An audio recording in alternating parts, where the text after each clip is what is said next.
Wednesday, Tirana saw the premiere of Alexander, a film by Ardit Sadiku, which will be Albania's entry to the 2024 Oscars.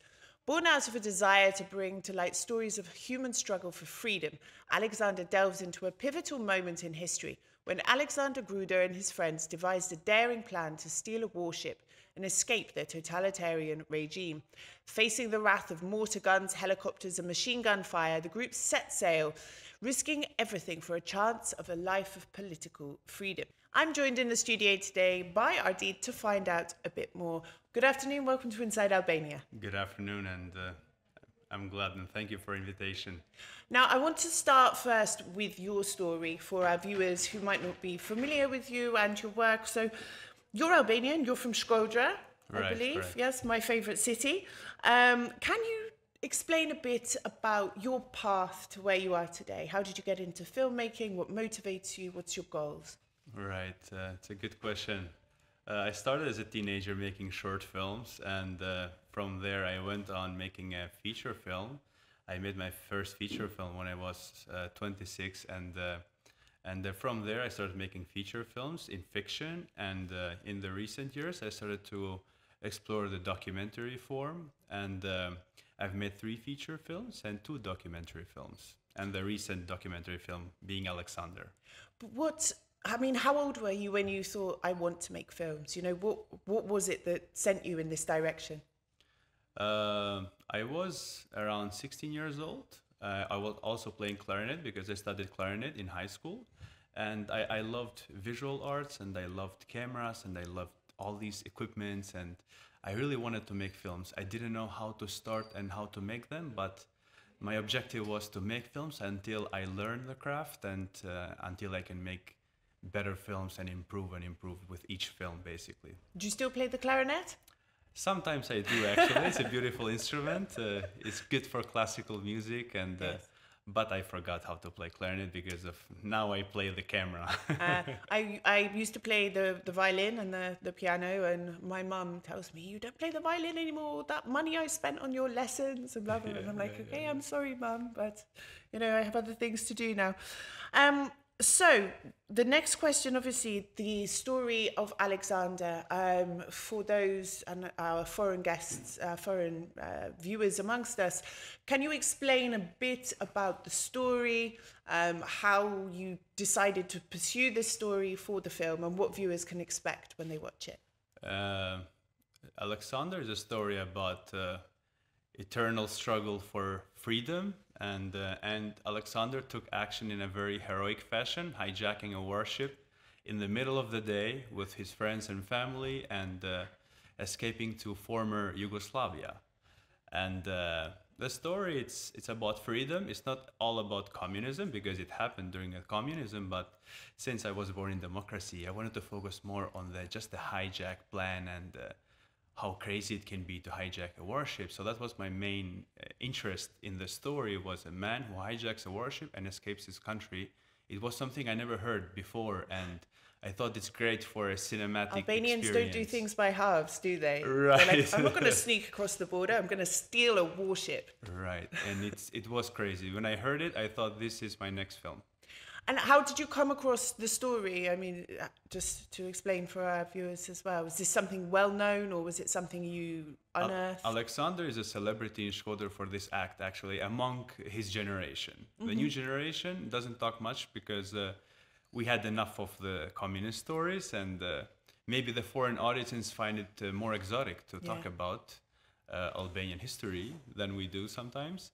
And the story, I heard the story many times from people, his friends, and I asked them, how can I contact Alexander? And I got his phone number, and I called him.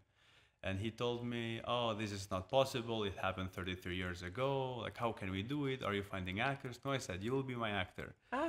But how can I be an actor? I don't know how to act, he said. But you don't have to act. It's your story. You just have to be yourself, yeah. right? You lived it.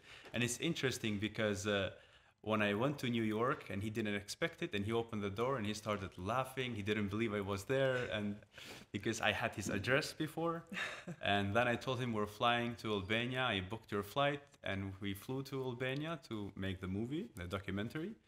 And but interesting enough is that this story happened 33 years ago, and when he was in that revisiting the same locations from where he escaped, it felt like he was living that same moment again. Wow. The emotions were very raw, very real.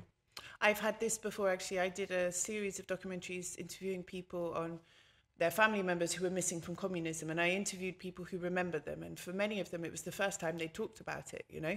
And we went to the places where they used to live, and I know they sort of reverted into how they remembered it, and it was a very emotional thing. But it sounds like he didn't really have much of a say in whether he was taking part in it. You just sort of turned up at his house. I booked you a flight, come on, let's go. Right. And in that same way I also went to Australia because his best friend, the person who helped him to neutralize the soldiers, because they kidnapped 4 soldiers. That was the only way to hijack the warship.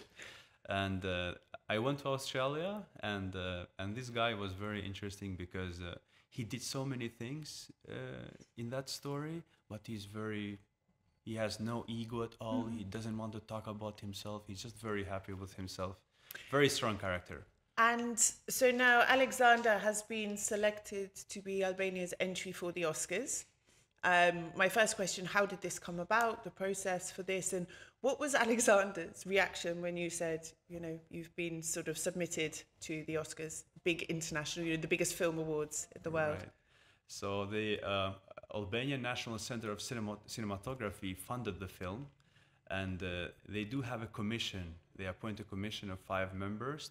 It's a board that votes for the films that will represent Albania.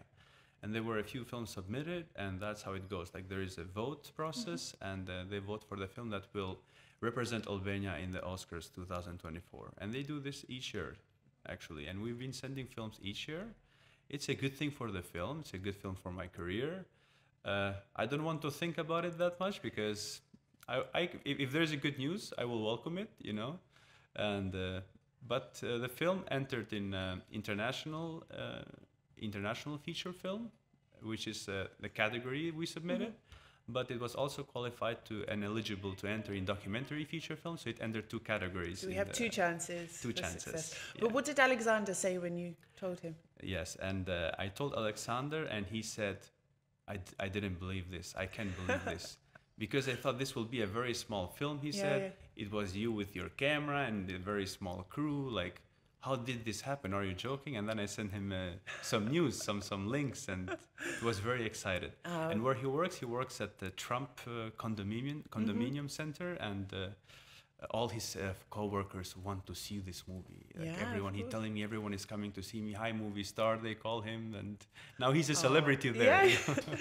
And you had the premiere in Tirana this week.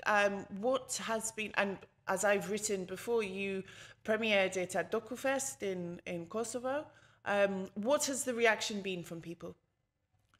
The world premiere was in DocuFest in the beautiful city of Prizren, and the reaction was very good, and the attendance was great because it screened twice, and I like the reactions of the people.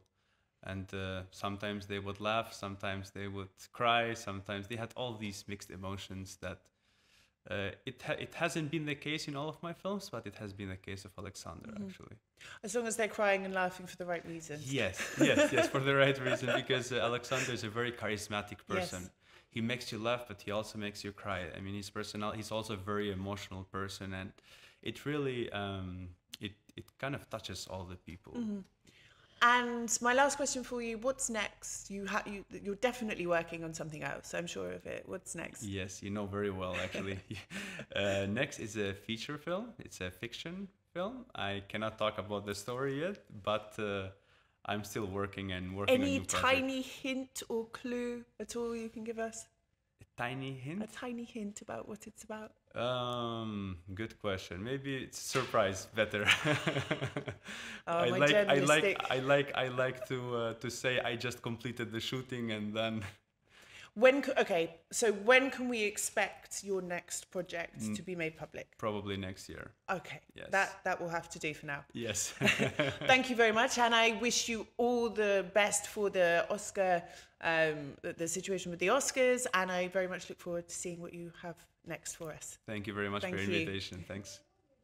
Bye.